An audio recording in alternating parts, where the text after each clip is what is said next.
Today is the 43rd class, and this is Torah coaching based on Torah. We had 42 classes until now. We're going strong. Not sure when we're going to end. I used to think it would be at 60. Maybe it'll take a little bit more. Last time we talked quite a great deal about what mazel means, right? So I hope that everybody remembers that discussion. And just in case you don't remember or weren't here, so we'll say a few more words to review it. The word mazel literally means something that flows, nozel. And to understand what that means, by Chazal, you also have to understand what flow meant in the ancient world in general, by the Greeks especially. But it's not clear who invented this meaning, because the word mazal appears very early on, especially in Yirmiyahu. And the understanding was that something that flows, something that has the quality of, we call it being wet, lach. It's called lach in Hebrew. Today you would translate it as being humid, moist, and moisture. So what that means is that it has the power of perseverance. Something that is moist, or lach, means that it has the power to persevere. It continues continuously. And so one of the things that the sages did is they took this word, or this concept, and they applied it to Torah. So they said that Torah nozelet mimakom gavoa lemakom namuch. The Torah is constantly pouring down from a high place to a low place, and the stress, the word I added, is constantly, because you wouldn't get that from just the symbol of Torah being something that flows. The Torah is like water. But what it means by being like water is that Hashem is constantly bringing down Torah. Vayered Hashem al Sinai was not one act, but it's a continuous act. There's constantly an ability to receive Torah. So when you say that something has a mazel, literally that meant some kind of flow. Symbolically, what it meant, the mazel, was, like we talked about it last time, constellations in the zodiac. And that's the understanding of where astrology came from. That there's a certain effect, a constant effect on life on Earth from somewhere. And it was identified by the non-Jewish world with the zodiac. Of course, in the Jewish world, you don't identify it with anything physical. It's not connected to something physical, it's something spiritual. You can use the zodiac as symbols. You can understand it as symbols. You can't understand it as an actual physical something that has an effect on you. So it's really referring to types of constant effluence that are coming down from Hashem and running or energizing the world to function. So we talked about this last week, about the difference between nature and between a human being. That nature was seen by Chazal, by the sages, as constantly moving thanks to these mazalot, thanks to these flows. And so they described it by the phrase that every tree, every leaf has a malach, has an angel that's like touching it constantly, makebo. It's like literal meaning of it, like hitting it, but it really means that he's constantly like awakening it, touching it like this, like driving him nuts. Move. You gotta move. You gotta do something. You gotta do something. Isn't it every blade of grass actually that has a mazel? Mm-hmm. Everything in nature has a mazel. Specifically, there you go. That's how you get somebody to do something. So ancient Chinese torture. So, and they used to do it with water drops also. Mm-hmm. So, They do oil drops. So there is one aspect. This is very important. We didn't say this last week. But there is one aspect of man, of the human being, that is like nature, and that's called the nefesh hatzomachat. We have a vegetable soul in us. What is that related to? So the sages say that what grows in a person without any need for awakening, it just happens by itself, like trees grow because they grow, not because somebody goes outside and wakes them up, because nature has a way of constantly flowing on them and causing them to grow. In a human being, the equivalent of that is what we call the emotional midot. In general, the midot, okay, the faculties, the emotional, habitual faculties. The example of this is very simple. When you have a young child, so they want chocolate, right?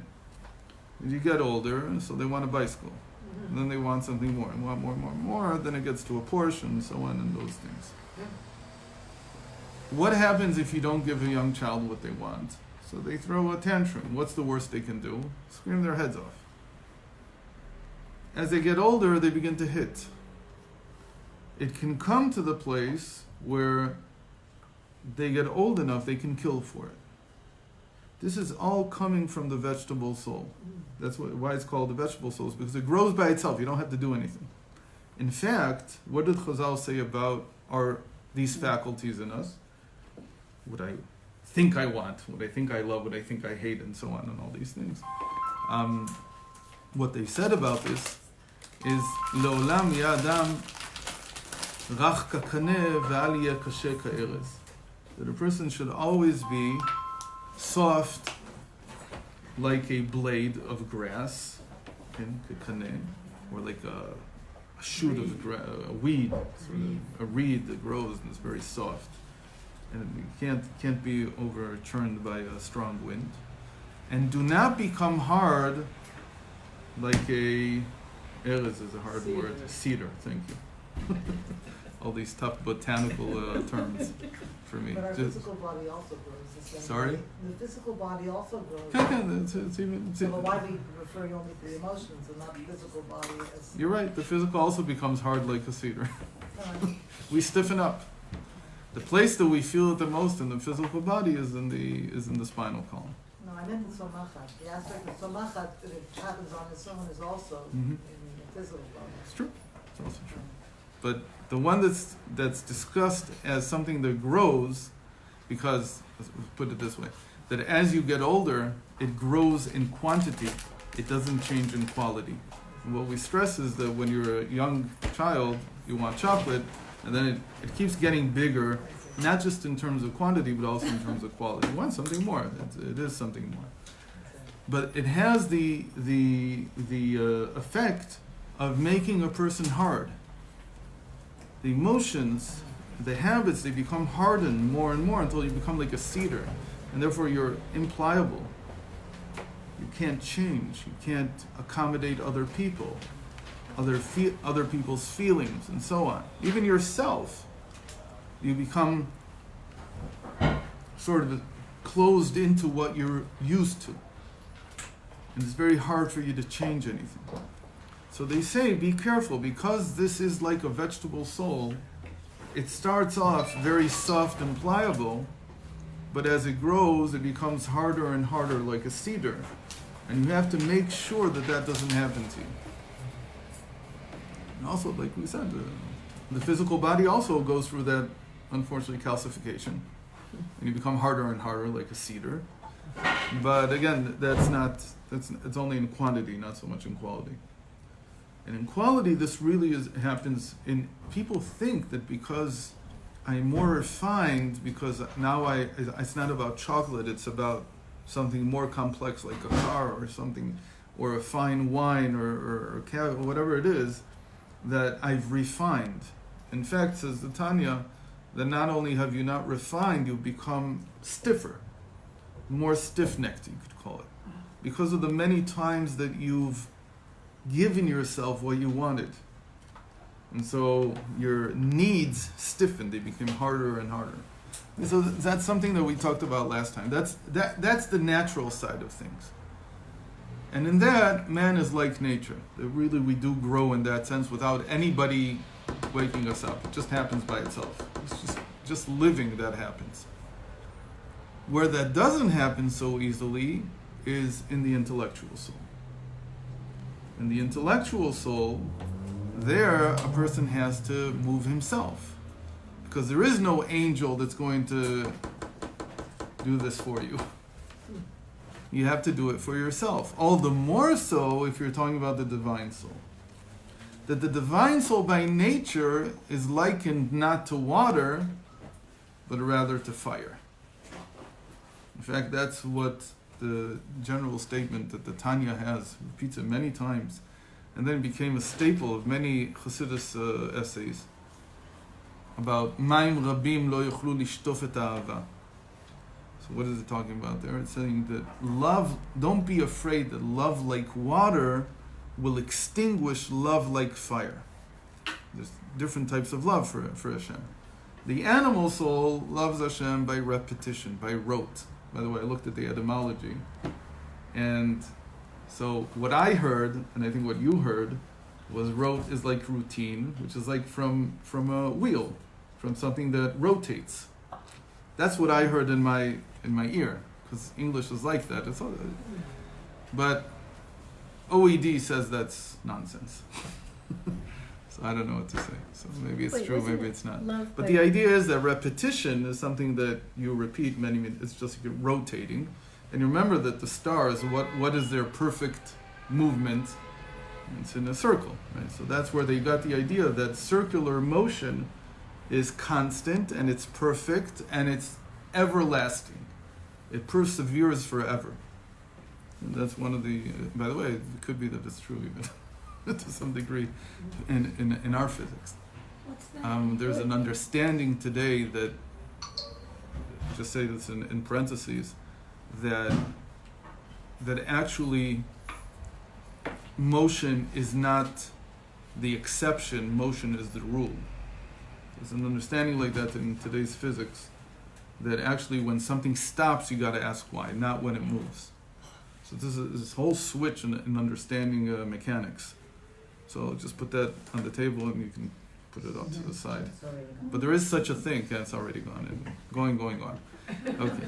So What does it have to do with so for them, perseverance in something constantly, perpetually moving was always motion in a circle. So that's like doing something by rote. That's how the animal soul works.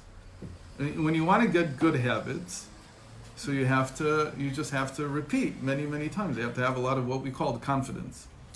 And the confidence is built by the repetitions. The more times you do it, the more confident you become in what you're doing. The more aware you become of how long it takes to do also. One of the worst things for people who don't do repetitions is that they have no idea how long anything takes. They just assume they know. But when you do it a few times, you see that, wait a minute, it takes a lot longer than I thought it takes. But when you get into habits and you understand how long it takes really to build a habit and how long each repetition takes, each cycle, so then you begin to understand that, wait a minute, I shouldn't jump so quickly and say, yeah, no problem, I'll do this. Maybe it's not so easy to do this. Maybe it takes a lot more than what I thought it does. What did it have to do with? So all this is mazel. This is all the animal soul. Okay. And what's love like fire? That's the Love. divine soul. Okay. And fire is the opposite of water. It doesn't flow. Fire is constantly changing. It never repeats.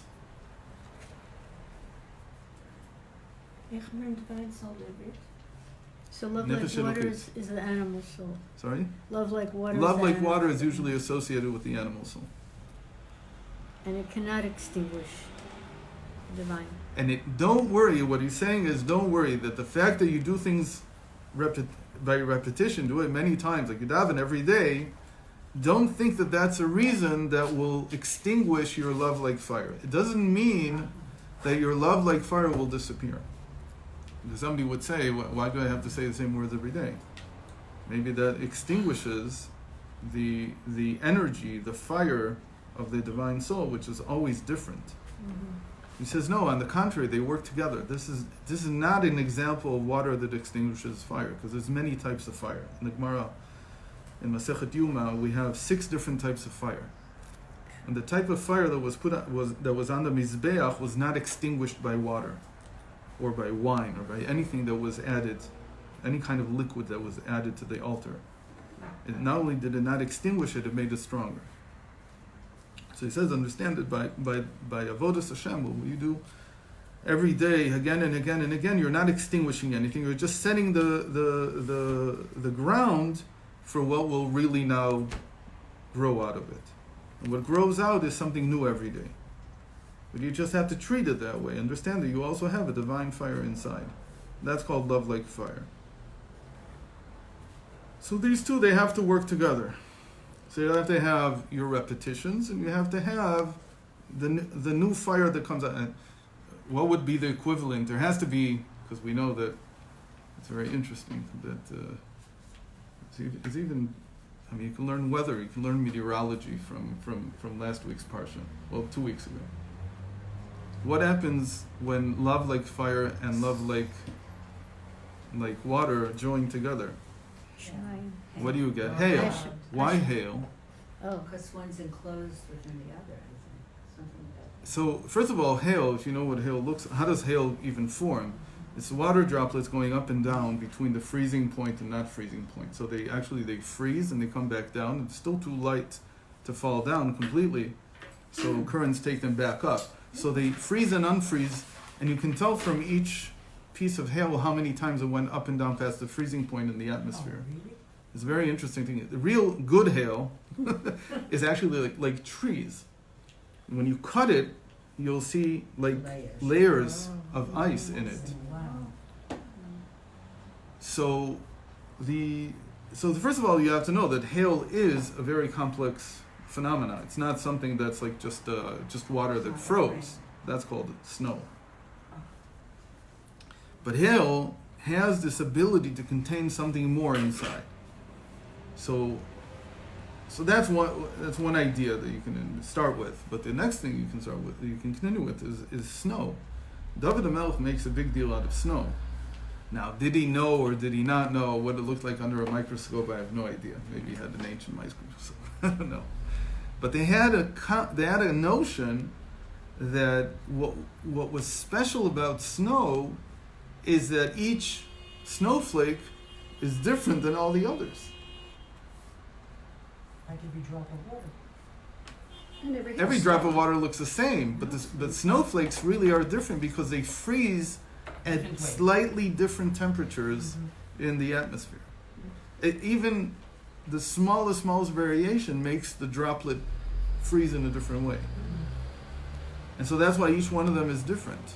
So you have this thing that it's water, and yet it has this quality of being like fire, with each one being different. Because usually when you say 2 drops of water, you mean that they're exactly the same. That's a symbol behind 2 droplets of water. But when you say that it's like snow, what you're saying is that yes, it's repetitive. It's like it's love like water, but on the other hand, it's when it comes down, you suddenly see that wait a minute, they're all different. So something different happened here for each one. And it's interesting that it's created exactly because of that, because it has an upward motion. Water usually just flows down. And here it's acting like ice to come up. And as it ascends high enough, it freezes, and then it comes back down. And, there's a lot of stuff on this. And a lot of Chassidus is about that. A lot of Chassidus deals with how do you create love like water, like mazel. How do you create that? Well, you create it, as it were, by looking at nature. That's what the Rambam means, that you come to love Hashem by studying nature. What he means is love like water. It's the constant beating down of Hashem's effluence on the world that you come to recognize by meditating on nature. Or meditating on yourself even, if you're talking about your natural faculties, the ones that have to do with the natural soul, with the animal soul. But then there's, of course, higher type of love, which is when. When do you especially come to higher type of love? On Shabbos. It's like we said, remember this, that the sages say that there's 39 types of work, of toil, that you shouldn't do on Shabbos. And in Hebrew it's called a melacha. And they say in Maseches Shabbos that it comes from the fact that that Shabbos is mentioned 39 times, or the Melacha is mentioned 39 times. There's all kinds of explanations. But when you look in the Chumash, you'll find that that Melacha, this word, is mentioned far more than 39 times. So it's a big question. What did they mean? So one of the big, called the Masoretic Chidushim of Rav Yitzchak is that though Melacha appears more than 39 times, Malach appears exactly 39 times. We said this last week, and you were surprised last week also. Yes. Could you say that again? Melacha is She wasn't here mentioned last in... week, so she yeah, no, was it's only been surprised. Miriam. Miriam gets to enjoy it twice. That Melacha, it says more than... It mentions the word Melacha more than 39 times in the Chumash. But Malach, it mentions exactly 39 times. So here you get an idea that Malach is the repetitive effluence that comes down in the world, what we do also to sustain the world, just to sustain nature. But Shabbos is a time for the love like fire, when you're not dealing with your parnasa. By the way, in Chassidus it's usually explained that the part of you that becomes love like water is your parnasa. Because really, to make any kind of living in this world, you have to be very repetitive. You have to be there every day. You have to do it every day. You have to. It's very tedious. It's very toil-like. You said that you build it that way, but then don't fall into that. So comes Shabbos, and here you have a chance for 25 hours to deal only with love like fire. Everything that's a chiddush, everything that's new. In that sense, Shabbos is about doing something. We also mentioned last time the story of the Beis Yosef, you almost might say the most mystical figure in the last 500 years. Not because he was against mysticism or anything like that, but because the Arizal told him that your tikkun in this world is only to learn nigla. He deterred him from studying with him. Beis Yosef was much older. He was about 70 when the Arizal came to Tzfat, twice his age. And he wanted to learn with him, but the Arizal told him, "No, your tikkun in this world is only to do nigla." He was already one of the most celebrated scholars of nigla that ever were. And then,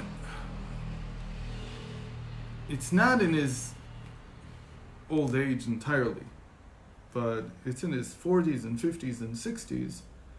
He had a rule, he had a malach, you could call it, like a mazel that he had created for himself, which was that every night when people went to sleep, I said last week it was just on Friday night, but it wasn't, it was every night. I checked it again, read through the whole book again. See the dates, what dates usually, and they usually, the Beis Yosef, Rabbi Yosef Karo, who wrote the Shulchan Aruch. So every night when everybody went to sleep, he would go back to the Beis Medrash, and he would repeat Mishnayos by heart. He would just repeat Mishnayos again and again. And he would do this for as long as he could. Sometimes it was an hour, sometimes 2 hours. And then, at some point, this began to happen, and Rav Shlomo Alkabetz, who wrote the Chadodi, who was also a big Mekubal, who lived in that time in Tzfat, also much older than the Ari. And he was there in the Beis Medrash when this happened the first time. He said they all fell on their face because he suddenly, Rav Yosef Karo began to speak in a voice they had never heard. And it was a booming voice. It wasn't like his voice. And it started out by saying, "I am the Mishnah speaking in your mouth." You said this last week. Right, we talked about this. The idea was not so much to talk about supernatural events, as much as to explain that when you do commit yourself to some kind of repetitive act of holiness, that eventually that act takes on a life of its own. So you create the malach. It's like you create, in this case it's not called a malach, it's called a magid, because it's speaking. And it's speaking to him constantly, and it's revealing to him some of the most beautiful commentary on Torah, like in Pnimius, mamish beautiful. And the Rebbe quotes from it a number of times in relation to Purim. There's a lot of things on the Mishnah, in Megillah. It's an amazing thing that when you commit to something, to repeat some kind of special act in terms of holiness, but on the face of it, it's just some kind of repetition. It's not really something. It doesn't look like you're doing anything special. So even that type of routine creates something new. In the end, it draws down a new fire, as it were. It draws down a new revelation inside of you. So this is a big deal that people had, especially in earlier generations. They had a lot of good minhagim that they kept very almost religiously. They kept by them as if they were some kind of, and a lot of the minhagim we have, in fact, are copies from these great people who did something special. So everybody knows from the Rebbe, there's many things like this that he used to do. So people, the idea of going to the Ohel, which didn't exist outside of, I don't know if anybody knew about this before the Rebbe. The Rebbe Rayatz couldn't do it because the Ohel of his father is in Rostov. He couldn't get there after 1927. He couldn't get there anymore. And in fact, once a lot of people asked the Rebbe why he didn't come to Eretz Yisrael. There are many reasons that he gave, but I think that the one that really touches the strongest is that he once told an Israeli rabbi that he can't leave the Ohel of his father-in-law. That his whole ability to function as Rebbe is dependent on his being able to go there. So in any case, he did it for his reasons, and if we once, I think we even talked about Kuntras Shtaslus, what it means to go to an Ohel, what you can get from that, and so on, which is very different than what it looks like on the outside. But the Rebbe certainly got the pnimius of it, and because of that, a lot of people go today. It wasn't so common. I think it was very common beforehand to go so many times to an Ohel, especially not to Amish, to come with and write down what you have, your pitka and your kvittel, and to tear it there, and all these things. So, in any case. So all this was to explain the idea of a mazel. Okay? And then, so what did we read last time? Faith, on line 572, faith is an aspect of nothingness. So faith comes from the ayin, from nothingness, as in nothingness is the mazel of Israel. So faith is still, in a certain sense, love like water. It's not a chiddush. It's sustaining. What sustained us throughout the whole exile? Faith. It's this power of like something that's touching you constantly and keeping you alive. It is the secret of a faithful God never falls.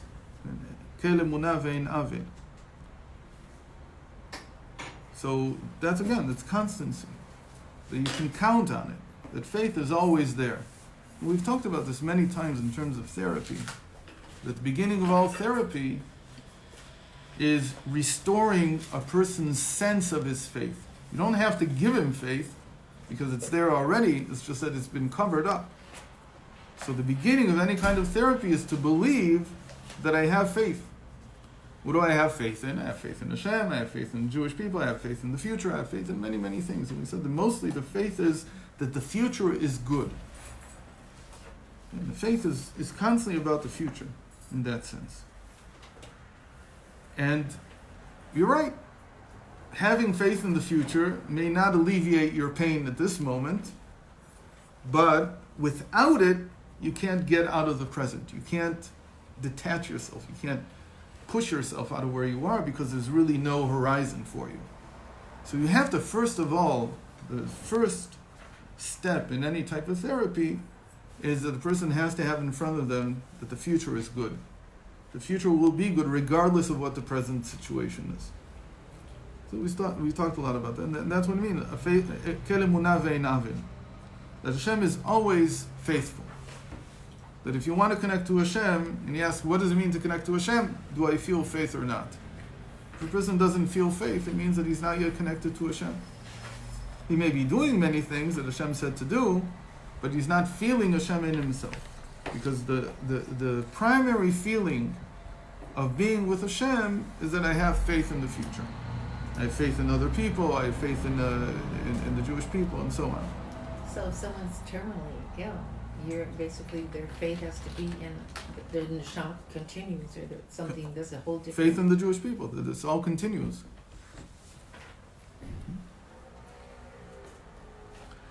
But confidence, so the root of faith, as we know, is the unknowable head. It's radla. It's the highest part of the keter, as it were. It's the highest part. Radla, doesn't matter. We've talked about this for 7 years, so don't worry about the acronym. But what that means, that it's unknowable, is that many people have faith and they don't know that they have faith. That's exactly the problem. That faith is something that can be many times very hidden from you. You're not aware of it. You don't know it yourself. But confidence is the secret of being. It's yesh, it's feeling yourself. Also, the secret of for all life has confidence. We saw this. We said yesh bitachon is shechina, is equal to shechina. Just this phrase, yesh bitachon. Being is related to confidence. It's the opposite of faith. It's what is here in the present. That's shechina. And from there we came a couple of weeks ago, 3-4 weeks ago, to the interesting switch that we had, that bitachon is not masculine, it's rather feminine, because it's the shechina. Of course, the natural meaning would be to say that the active confidence is masculine, the passive confidence is feminine. I'm saying this for everybody who remembers all those classes.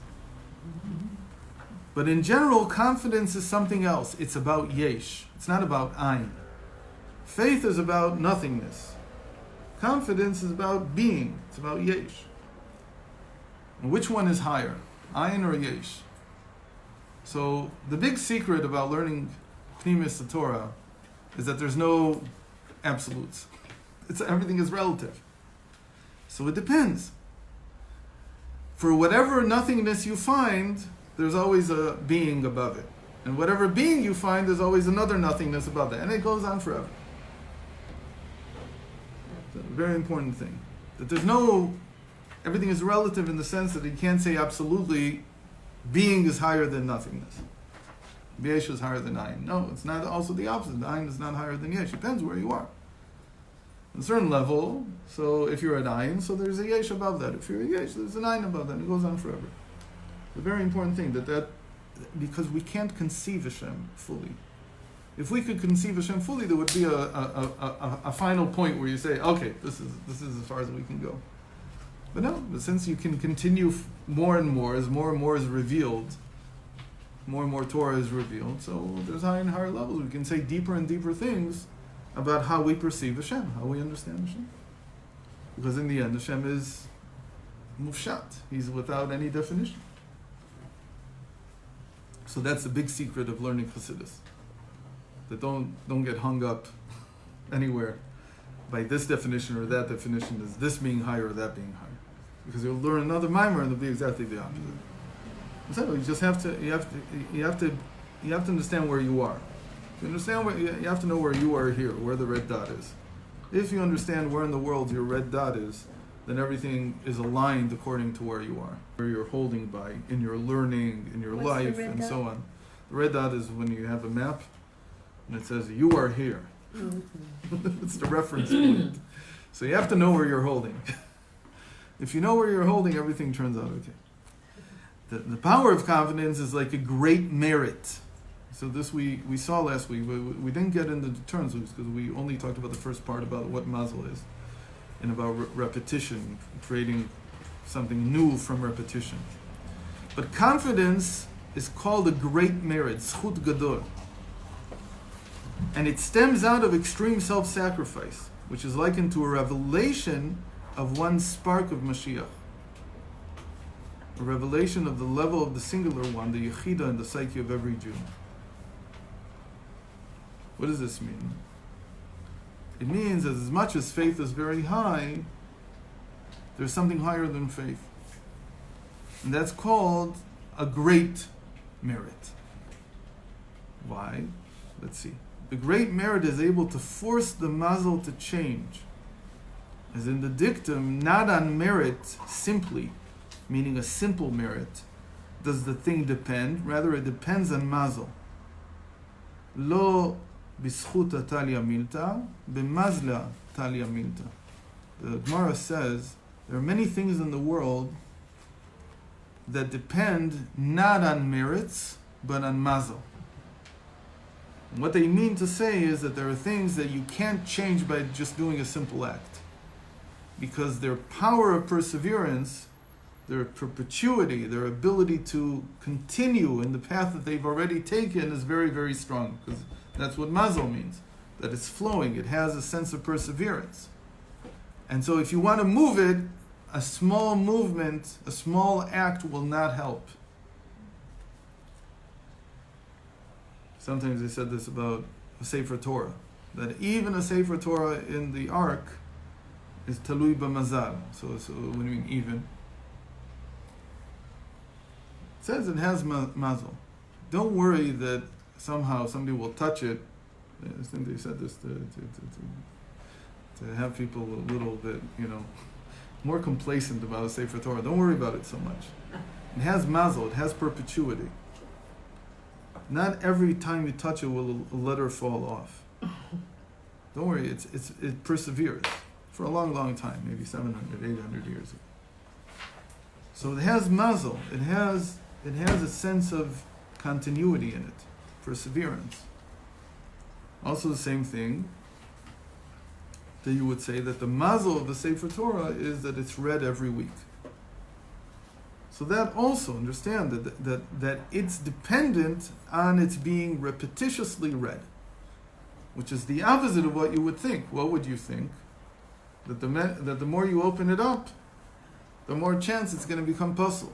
It'll become improper for use because something will happen to the letters. It says, no, on the contrary, the more you use it, the more regularly you use it, the stronger its mazel. It's like a very interesting idea. The more you use it. The more you use it, the more kavua it becomes, the more set it becomes, the more it can perpetuate the writing so that it doesn't fall off or letters become damaged.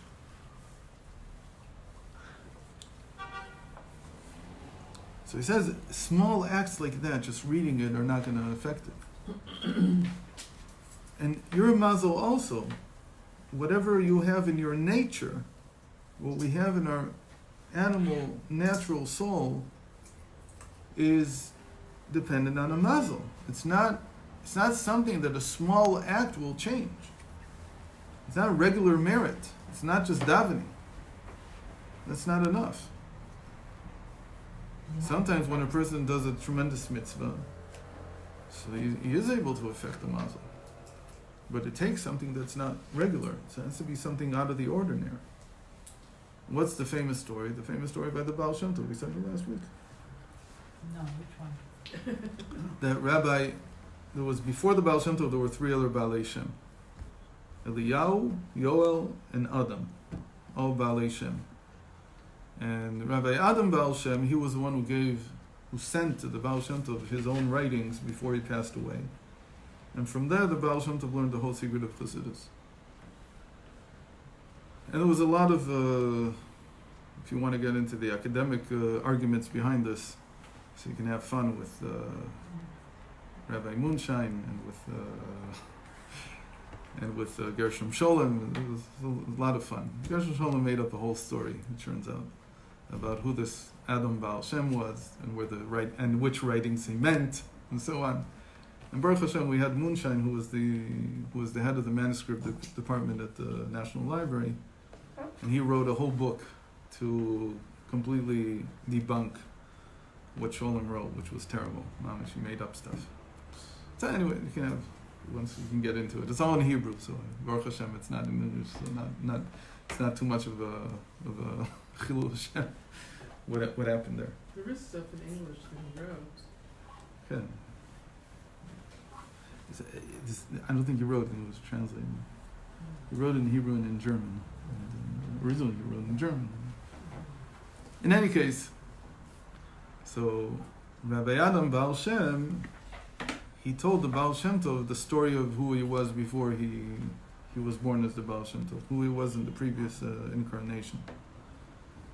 We know that the Baal Shem Tov didn't like incarnations at all. He did. But I guess this story stuck because Rabbi Adam Baal Shem said it. And he told him that in his previous life, he was a simple Jew in Tzfat. And in the time of the Arizal, sometime around there. And on his bar mitzvah, he did some mitzvah that just caused tremendous shturim, a ruckus in the heavens. And all the angels wanted to know what he did. Because it was like an earthquake, or a heaven quake. I don't know what it looks like. And so they sent Eliyahu to find out from him what he had done. What was this tremendous merit that he had done? And so Eliyahu came to him, and this man in Tzfat, on his bar mitzvah, the day they became 13 years old. So Eliyahu came to him, and he said to him, if you agreed to reveal to me what you did on your bar mitzvah, I'll learn with you every night. And learning with Eliyahu means that you have tremendous success in your learning. And he was a very simple Jew. He didn't know how to learn very much. He probably only read. And if you learn with Eliyahu, you can imagine what a tremendous sage you would become. And he said, I was taught that anything that you do only for the honor of Hashem. So it's between me and Hashem. I can't reveal to you what I did. Wow. So this caused even a bigger earthquake above, or a heaven quake above. And so it was decreed that Eliyahu should come down anyway. And he never revealed. And the sachar for what he did wasn't Eliyahu. Eliyahu was just because he wouldn't reveal it. But for what he did, the Rabbi Adam told him, for that the sachar was that you, from being a simple Jew, you became the Baal Shem Tov in the next incarnation, in your next life, and you would reveal the path to Mashiach. It was so important what he did, and that he wouldn't reveal it, but especially what he did, that it changed his whole mazel. That from that moment on, this neshama, it's not usually said about the Baal Shem Tov that he's a new neshama. It's very interesting. The Baal Shem Tov is considered to be like an old neshama, that he's been in the world already. So, that your whole mazel changes from now on, and you will reveal this path. This new path is called Shalshelet Ha'or, the evolution of light, as the light comes down. But the first act had to be what we call Yesh Mi'ayin. Out of the nothingness of the mazel, a new Yesh had to come out. Something new. Are you saying that Baal Shem Tov, Adam told our Baal Shem Tov that he was going to start something new, or that Adam himself started? No. That he was this man in Tzfat That he who changed his mazel by doing this tremendous merit when he was 13 years and old. do we ever find out what that is? No, he never said. So what's learned from that story? That you can change the mazel, but it has to be with a very big act. So the mazel is very perpetual. It's very hard to shift it. So lo b'zchut ta'yaminta al ben mazla ta'yaminta. So it's not a regular schus that can change it. But certainly something that's out of the ordinary can. And that's called the schut gadol. And that you do through confidence. It's a new yesh that you're creating. In Chassidus it is explained that this refers to a level of being that is a mazel. It's called the yesh mazal, not ein mazal. Usually the Baal Shem Tov would say ein mazal. The nothingness is the mazel of Am Yisrael. The ability to nullify. But here, it's not just to nullify, it's to do something, somethingness, some yesh, some being that comes out of your tremendous confidence that I can do this.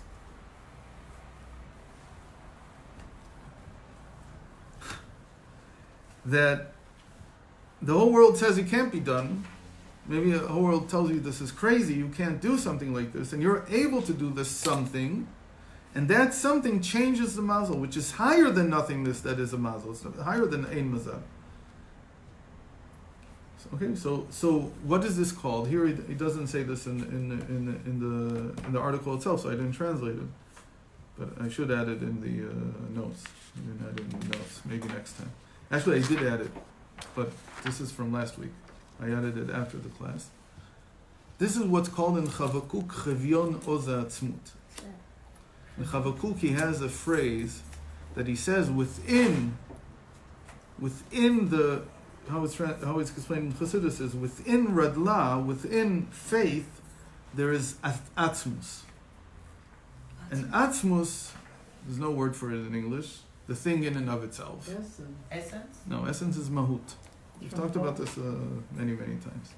There was a word in Greek, it used to exist in English, and it was never really carried over into the modern English It's connected to language. bone, isn't it? Okay, it comes from the word bone in Hebrew.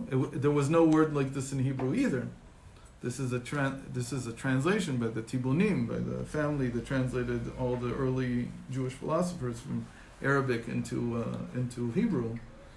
So in Arabic, they invented a word, and all these words were invented to capture the meaning of the specific Greek word, which means the thing in and of itself. How is that different from essence? Essence is mahut. What was But it how called is in it, how is English? the thing in itself? What was it called in Greek? In English, what was the English word? It was something in ancient I know. English, but I don't know what So it was. what's the difference between atzmut and mahut? They're used very Atzmut, no. thing together. Mahut is like the essence of something. The thing itself is a mahut is already, it can be something essential, it's not accidental. And in Greek philosophy, you have accidental and essential qualities. So Aristotle would say that the quantity is an accidental quality.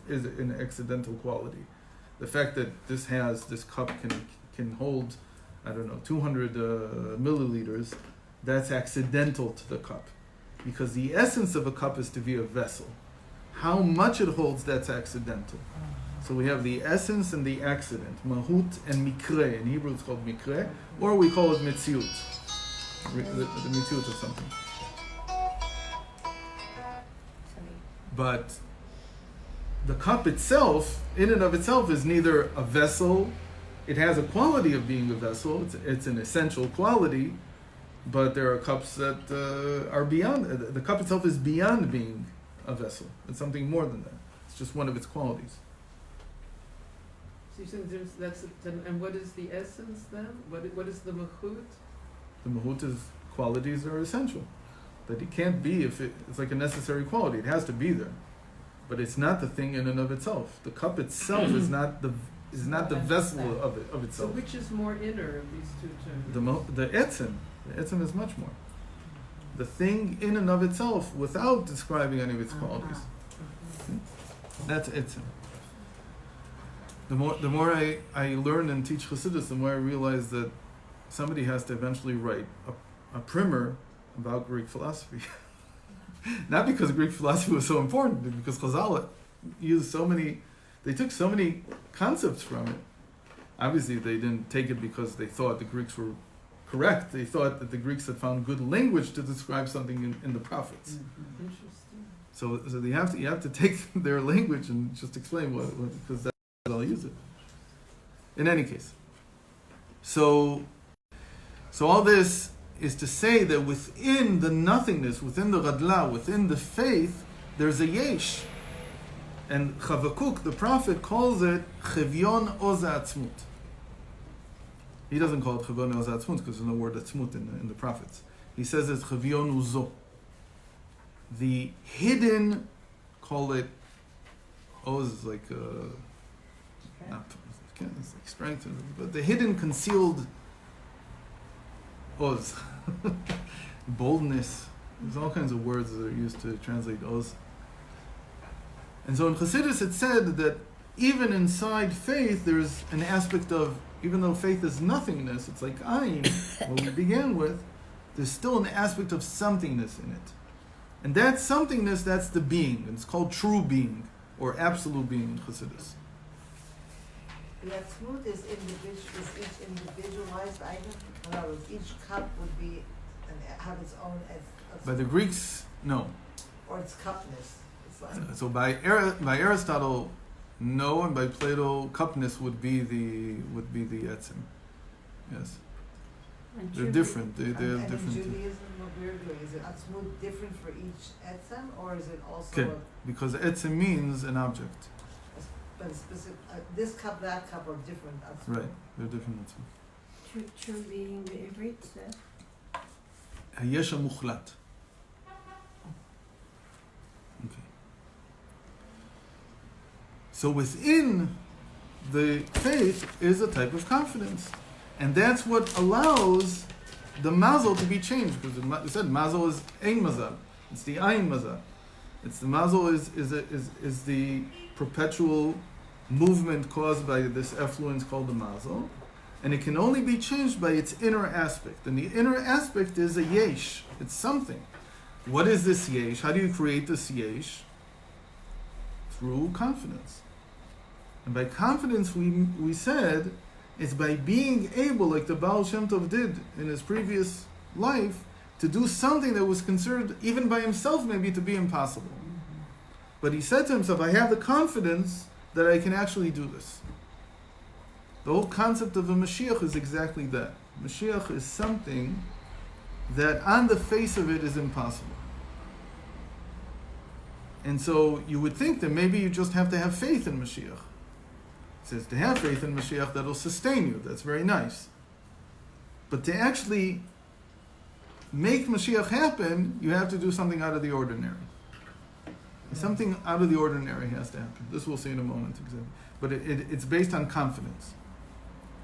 So here's a lot of terms. Just read through it quickly. Still, above the true being, which corresponds with the level of Yachid, also known as the 10 Sfirot, as they are concealed in the emanator, what we call Esel Sfirot Agnuzot B'Matzilan, there is another level of a true nothingness. So like we said, every time you go in, you go higher, so there's another level higher than that where it flips. So what is that? That's called true Ayn. Ha'ayn HaMuchlat, which is above the Yesh HaMuchlat. What's the Ayn HaMuchlat? That in the end, why am I doing this? Because I believe in Hashem. It's not confidence in myself. It's because I believe in Hashem that I have confidence in myself. You have to have a makif. You have to have something around that protect. Otherwise, if it's only true being, absolute being, yesh muchlat, the person can become easily self-idolizing. Because I have all this confidence in myself that I can do this. So when Eliyahu came to the Baal Shem Tov and he said to him in his previous life and said, if you just reveal this to me, I will come to you, that's exactly the test of self-idolization. And so what did he say? I was taught that everything that you do, even if it's a tremendous act, is only for Hashem's glory. It's only for Hashem. And so I can't reveal this to anybody. That's the makif that's holding him. There has to be a makif around such a great act. So for the person not to aggrandize himself, there has to be a protective layer. And the protective layer in the consciousness is that all I did for Hashem. Otherwise it becomes self-aggrandizing. What there is on top of this? It won't be on top of it, it'll be even further in. So there is another level of true nothingness which acts like a protector surrounding the source of light in the true being. So that's it. Now we come to the main thing. Nothingness refers to a concealed trait that has no being. Now we're coming into more Greek terms, but here the examples are very, very important. They're from Chazal. And these go throughout Hasidic literature, these examples. So when you say that something exists or doesn't exist, something is in being or not in being. It exists or doesn't exist. Today we would say it exists or doesn't exist. But the old term was being. And so if you read Schopenhauer, so you'll read a book called The World as Will and Being. Or if you read Kierkegaard, everything is being and not being. Everybody who had any kind of training in classical Greek thought would think in terms of being and non-being. That was a very big deal. So what does it mean to be? So there are levels of being. There are levels of something being in reality, something existing. The best example for all of this is really the Mashiach. One of the things that the Rebbe did, he changed the language.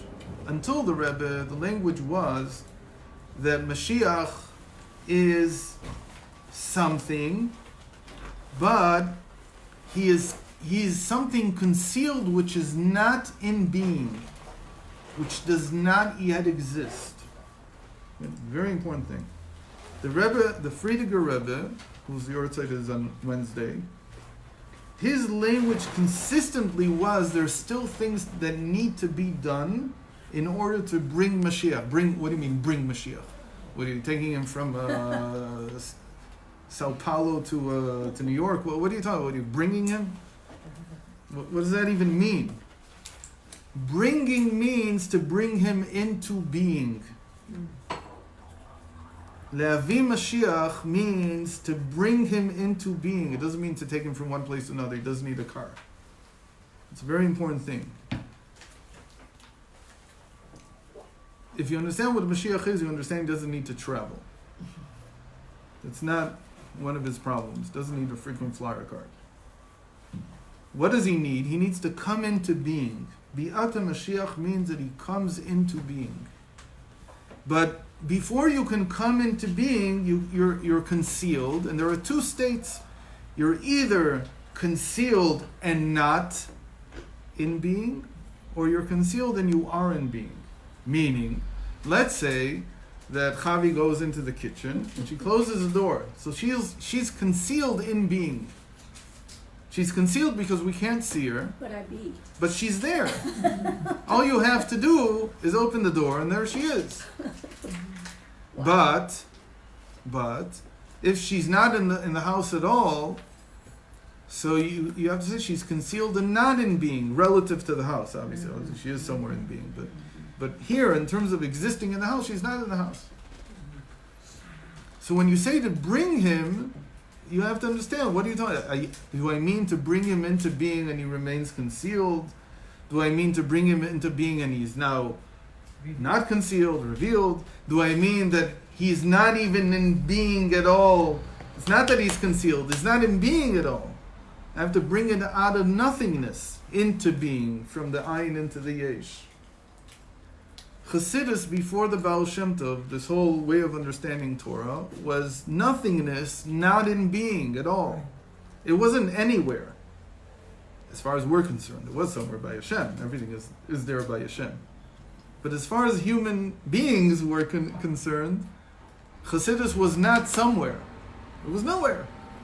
How did it come into being? That the Baal Shem Tov did something ridiculously meritorious, something that was unheard of. We don't know what it was. And the result of that was that from the nothingness it went into being. But it was still being that was concealed, because the Baal Shem Tov had to begin to speak. And then what did Mashiach tell him? That the way to pave the way to Mashiach is for what you know already, which is being in you, it already exists in your mind, has to go out as a your wellsprings have to go out into the most external extremities. When they're revealed, that's when I can come. And he didn't say that that it's revealing Mashiach. He said it's revealing the Baal Shem Tov's wellsprings. He says that paves the way. So they began to reveal it. So what did he have to do? He didn't really, he did something. We don't know. Well, what? It's a great act. I don't know what It's the act what? was. I don't know what the act was.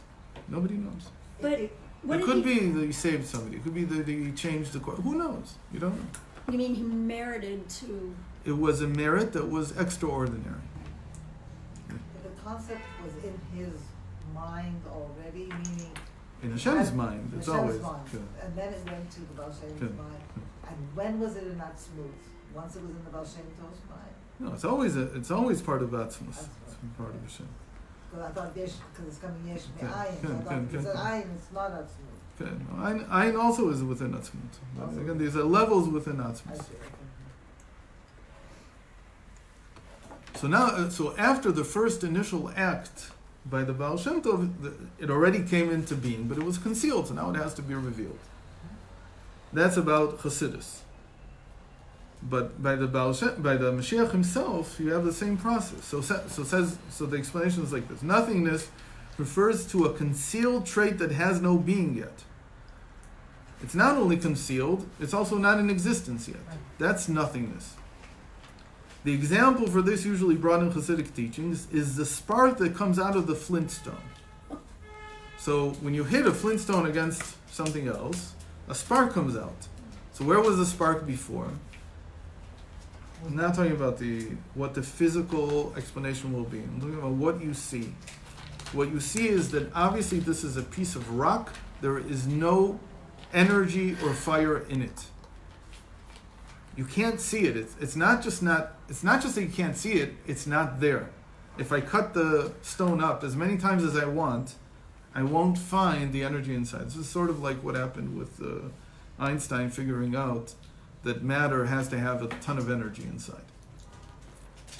It has to be an incredible amount of energy, and so you need to cut it up. But it turns out that it's not enough to just cut it up, because you can cut it up as much as you want and you still won't get there.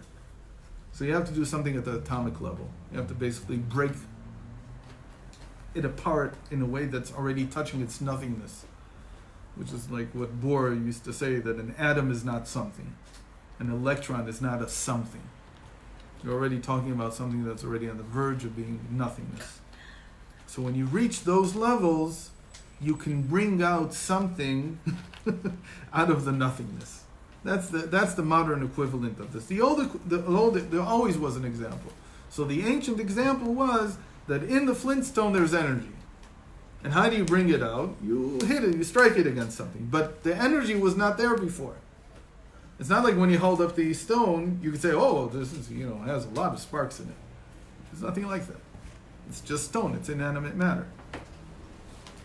So that was the example of a concealed trait that has no being.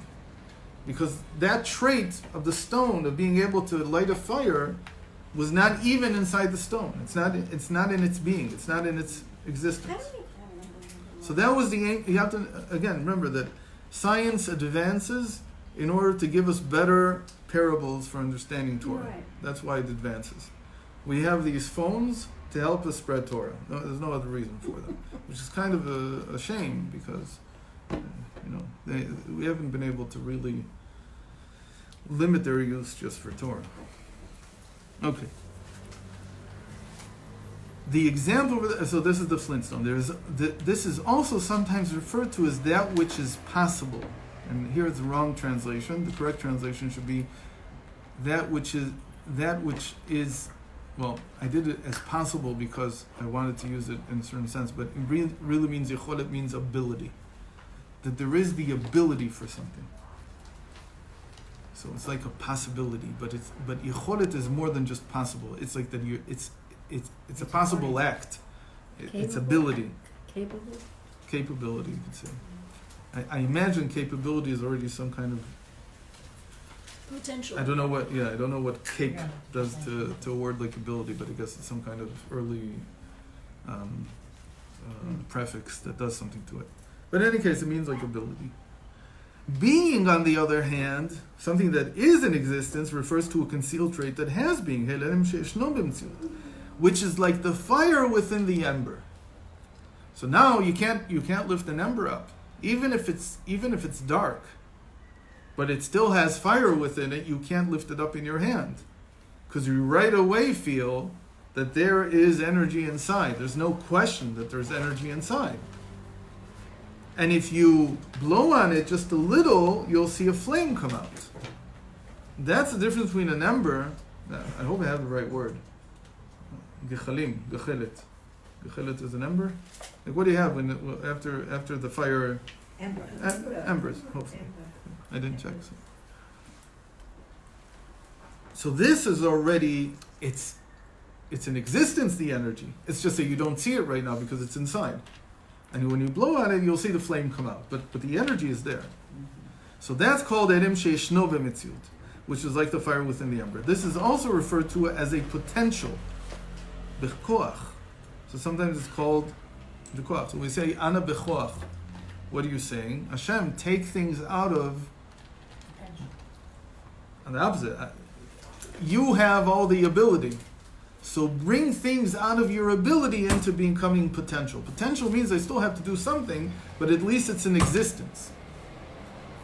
For instance, before insulin was discovered, so I don't know if it's the best solution. Maybe the better solution is diet. I don't know. Let's say there's very hard cases of diabetes, and you need insulin because the pancreas doesn't work at all, so diet won't help. So before insulin was discovered, as far as we were concerned, it was like it didn't exist. The moment that we discovered that the body has insulin, now it was it's concealed, because what does it help the guy who has diabetes if somebody else's pancreas is making insulin? But it's already at least in existence. So comes somebody and figures out how to make insulin and take it in a shot. And so you still have to do something to bring it out, but it's already in existence. You already have it. There are and the important part is there are an infinite number of stages of potential between the concealed and the revealed. To bring something out of the concealed, there's many, many levels of potential, of bikoach. There are many levels of something being concealed. But it's already in existence, it's already here. So for instance, if you have an ember the fire has been dead for 20 minutes, it's the easiest thing in the world to bring the flame out. If it's been dead for 10 hours, maybe you can't bring it out. Maybe it'll take so much wind that you don't have it, but maybe 9 hours you can. So there's many, many levels of taking something out of concealment and making it revealed. From all of this, we can more readily understand the words spoken by the previous Rebbe one Seder night. So it's very good for our week, for the week of Yud Shvat. And listen to this. I mean, we've been saying this all along, but this is the quote. The quote is from Tafshin Bet, from 1942. And he said, and on the words Vihi She'amda, she is what stood. Here I translated it with fear of repercussion. So I said, and it. But truly it's she stood. She is what stood. Who's she? Faith. Faith. Yeah. It, or she, is faith. My father of blessed memory said that the Baal Shem Tov brought into the world faith and confidence. That you should have faith that it wasn't confidence yet, but the Baal Shem Tov brought into the world the possibility, the ability to have confidence. Faith in confidence, not because faith and confidence, but faith in confidence. They should believe that confidence is possible. Meaning, in other words, that it's possible to change the mazel, it's possible to bring... all these things are possible. You should have faith in it. It's still what's called something that is in existence but concealed, but at least it's in existence. So this whole concept of confidence, the Baal Shem Tov brought back into the world. We saw a few weeks ago that in the time of the temple it was everywhere. But then the exile, what it did was push confidence out of the world. Mm-hmm. And so we saw that shift between Rabbi Akiva, from Nachum Ish Gamzu to Rabbi Akiva. The Nachum had the power to take something that was ridiculously impossible, like coming to the Roman emperor with a box of dust, of sand, and turning it into the biggest success. But that comes from confidence. But in time of Rabbi Akiva, the most he can say is everything Hashem does is for the best. But I don't know how to transform it into anything good. I believe that in the end it'll turn out that it's good. Like it did. For him it was quick. We saw it the next morning. For the people in the city it wasn't so good. It didn't end so well. So in the time of the Beis HaMikdash, there was confidence, because what is the Beis HaMikdash? Out of the Sfirot, what is the Beis HaMikdash in Yerushalayim? There are Netzach and Hod. The Beis HaMikdash is Netzach, and Yerushalayim is Hod. And that's what we call active confidence and passive confidence. So when the Beis HaMikdash was here, people had active confidence. They could change things through their actions. That was, when you think about the Beis HaMikdash, what is the thing that happens there all the time? It's action by rote. So you keep doing the same thing every day. There's a cycle. The avoda is from there. And yet, every day the fire would come down, not in the second temple, in the first temple, every day the fire would come down from Shemaim to tell you that even though you're doing things by rote, there's also love like fire. What does the love like water look like? It says that in the second temple, the fire didn't look like a lion, it looked like a dog. Because dog in Hebrew, how much is that? Keleb is equal to be'ema. It was like nefesh be'emit. It's also a fire, it's also work, but it's love like water. But it's in the heart. It's also Eliyahu. Sorry? 52 is also Eliyahu. Okay. In that sense, so what you just said is very important. The Eliyahu is like a natural phenomena. It's not like the soul. In Chassidus, it's explained. That's exactly what the Baal Shem did after this encounter in his previous life. What he said that when a Jew reveals his soul, it's infinitely more than Eliyahu, because the soul is like love, like fire, mamash. So that's like a lion. But in the second temple, the fire on the altar looked like a dog, like a crouching dog. That's how they say. I don't know what it looked like. It's not the point. But in their vision, in their spiritual vision, that's what they saw. Meaning that what a person believes, he is able to be certain will also become a reality. That's the definition of confidence. That's what we've been talking about all along.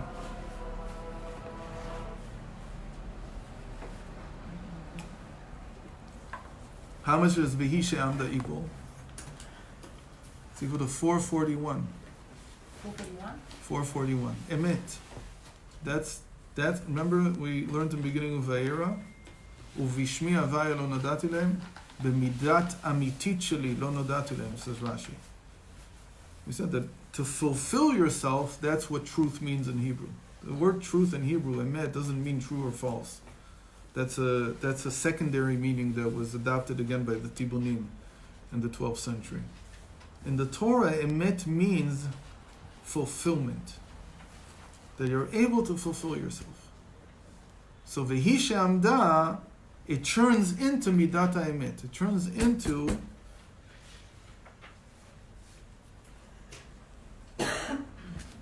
the ability to change reality, to fulfill myself. And it's also equal to gechelet. It's also equal to ember. Which is that ember that we said that until then, before then it was like a flintstone. Confidence was like the fire inside a flintstone. The energy inside it didn't even exist.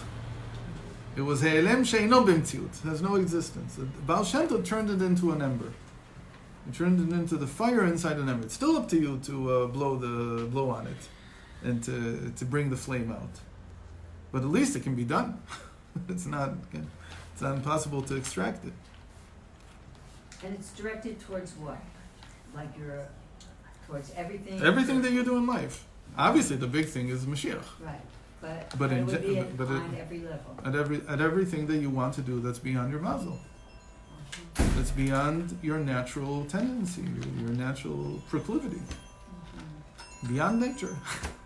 Everything that a person wants to go beyond nature, he has to have this confidence. But the original definition of truth being fulfillment, that doesn't have to be beyond nature, does it? It has to be, because that's what it means to be a human being. It To does. be a human being is to be beyond nature. It's not to be limited by nature. Sorry, so because of the Baal Shem Tov, who was the reincarnation of the Neshama who did something beyond nature, up until that point, people in the Japanese mother had to really go to Mala their Teva. But because he brought that down today, we don't have Right, now. exactly. It's just the active Right, confidence right. that Just Baal it Shem can Tov be- opened up for us. Right. Even by repetition. Just by, Mm. oh, okay. We said that the confidence in this sense is even. It's true that it has to start out. We said it's not tikva. Right. Real confidence is that I start a new line, I start a new direction. Something that's yesh mi'ayin. It's like something out of nothing. So it has to be something very, very powerful, very revolutionary in me, for me. but then to uphold it, I have to have confidence as like just continuing the line, which is tikva, which is hope. We said it pulls the line, continues it. That's the more passive Okay. confidence. Which It's not, no, it can be very active, but it's a more repetitive, and it's a more repetitive type. It's not like the first time, which is wow. Like the first time that the Rebbe sent out a shaliach, let's say, that was changing the world. The second time, it's already holding on to the same line. The first time that a person davens, let's say they never davened before. The first time is this bringing out of nothingness. It's something out of nothing, and that's why there's this amazing thing that every Baal Tshuva is like a complete revolution in the world. It's like something that can't be understood. Where did this come from?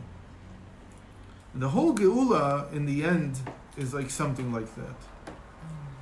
That it's something that, wow, I couldn't imagine that this was somehow in the world. I never saw this before. You mean like peace? But where does the fact that a person making that decision and Hashem actually making it happen? Because very often people can look back on their lives and in their journey of tshuva and they can say, it wasn't anything I did, it was I felt that Hashem was a gioret. So we said that was the makif around. That's the emunah. Okay. That's the, No, within the emunah we said that there's yesh. There's the absolute yesh. The absolute yesh has a makif called absolute nothingness, absolute ayin. We said that was like that the Baal Shem Tov wouldn't reveal it. So for like a Baal Tshuva would mean that they can't reveal to themselves how difficult the first act was. They won't reveal to themselves what they did. But they'll say that Hashem did it. That's that makif. But they can't say it to themselves. The moment that they say it to themselves, they'll feel that they aggrandize themselves, and they don't want to do that because the whole point of taking on the yoke of heaven is that Hashem does it. So he doesn't want to do that. Okay. What time is it? It's 1:45, I think. Is your son waiting for you? Probably. Okay, so we'll continue next time, even though we're in the very middle of Very this exciting. very, very important statement from the Friediger Rebbe. Yeah, So, it's very God willing, everybody will have a good Yud Shvat, and this Yud Shvat will be able to finish what he started. Is that Wednesday? Tuesday night. Tuesday night. Tuesday night. Tuesday Tomorrow night. night. We'll be able to